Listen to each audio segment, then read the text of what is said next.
افغانستان نے ایک طویل عرصہ حالت جنگ میں گزارا ہے۔ یہاں اگر قبضہ جمانے کی تاریخ پر نظر ڈالی جائے تو 2500 برسوں پہلے 522 عیسوی میں فارسیوں نے اس سرزمین پر حملہ کیا تھا، لیکن ان کا قبضہ 2 سالوں سے زیادہ نہ چل سکا۔ 523 عیسوی میں الیگزینڈر، جس نے آدھی سے زیادہ دنیا پر قبضہ کیا تھا، اس نے بھی افغانستان پر حملہ کیا، لیکن وہ بھی 7 سال سے زیادہ یہاں حکومت نہ کر سکا۔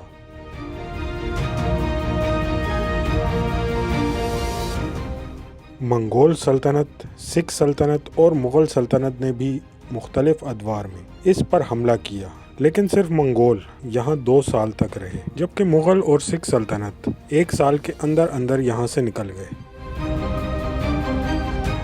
انگریزوں نے برصغیر پر قبضہ کرنا شروع کیا تو آج کے میانمار سے لے کر بنگلہ دیش، ہندوستان اور پاکستان تک کا پورا علاقہ برطانوی فوج کے قبضے میں تھا۔ افغانستان میں انہوں نے 3 بار قبضہ کرنے کی کوشش کی، لیکن بدقسمتی سے وہ ایک بار بھی کامیاب نہ ہو سکے۔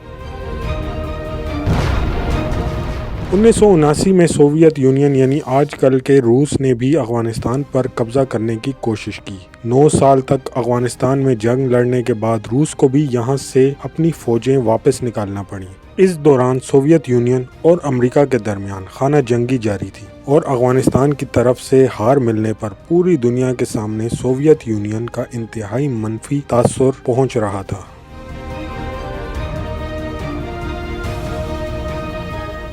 ابھی سوویت یونین کو افغانستان سے نکلے صرف 12 سال گزرے ہی تھے کہ 2001 میں اسامہ بن لادن نے امریکا کے ورلڈ ٹریڈ سینٹر پر حملے نے ایک نئی جنگ کا آغاز کر دیا۔ امریکا نے افغانستان پر حملہ کیا۔ حیران کن بات یہ ہے کہ اس جنگ میں نہ صرف امریکا ہی نہیں بلکہ تمام نیٹو ممالک نے مل کر حملہ کیا تھا۔ ایک طرف برطانیہ، Canada, Germany, Italy, France, Denmark اور پولینڈ سمیت 13 مختلف طاقتور ممالک تھے، تو دوسری جانب افغانستان اس جنگ کو اکیلا ہی لڑ رہا تھا۔ یہ جنگ 20 سال تک جاری رہی، لیکن کوئی کامیابی نہ ملی، اور آخر کار حالات یہاں تک پہنچ گئے کہ 2021 میں امریکی افواج کو یہاں سے نکلنے کے لیے بھی طالبان کے ساتھ معاہدہ کرنا پڑا۔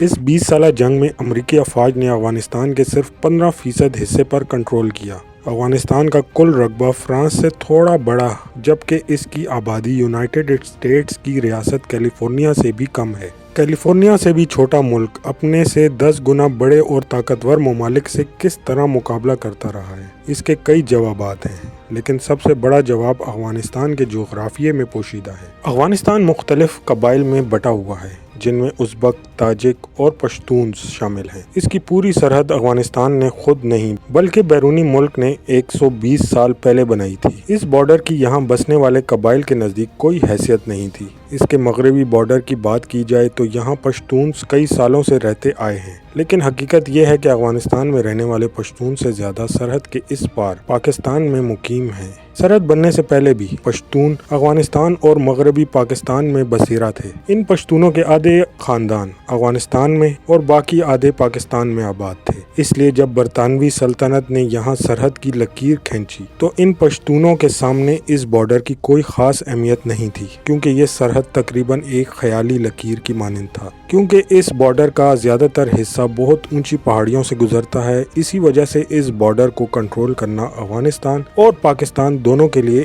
مشکل رہا ہے۔ یہ سرحد، جسے ڈیورنڈ لائن کہا جاتا ہے، 2,06,40 کلومیٹر طویل ہے، جس میں کم از کم 300 ایسے راستے ہیں جہاں سے سرحد عبور کی جا سکتی ہے۔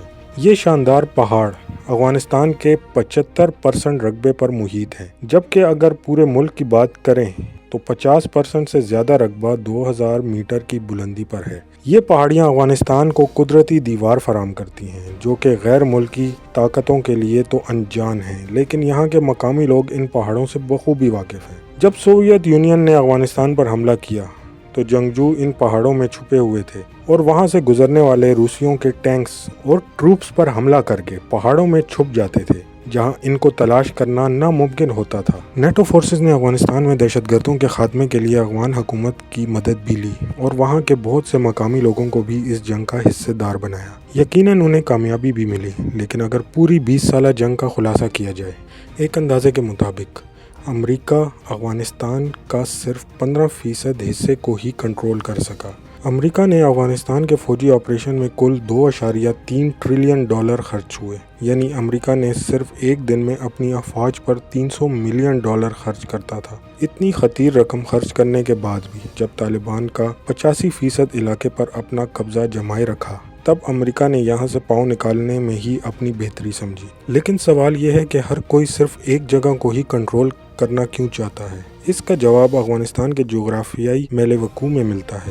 وہ ایشیا کا مرکز ہے، جسے ایشیا کا دل بھی کہا جاتا ہے۔ وسطی ایشیا کو جنوبی ایشیا اور مشرقی وسطی میں روابط برقرار رکھنے کے لیے افغانستان کے معاملات کو کنٹرول میں رکھنا بہت ضروری ہے۔ اب ظاہر ہے کہ جو بھی افغانستان کو کنٹرول کرے گا وہ اس خطے کے تمام ممالک کے لیے بھی بہت خاص ہوگا۔ یہی وجہ ہے کہ افغانستان میں جب بھی کوئی طاقت اپنی حکومت قائم کرنا چاہتی ہے تو دوسری عسکریت پسندوں کو فنڈز فراہم کر کے ان کی مدد کر کے طاقت کو کمزور کرنا چاہتی ہے۔ ویڈیو پسند آنے کی صورت میں ہمارے چینل کو لائک اور سبسکرائب کرنا نہ بھولیں۔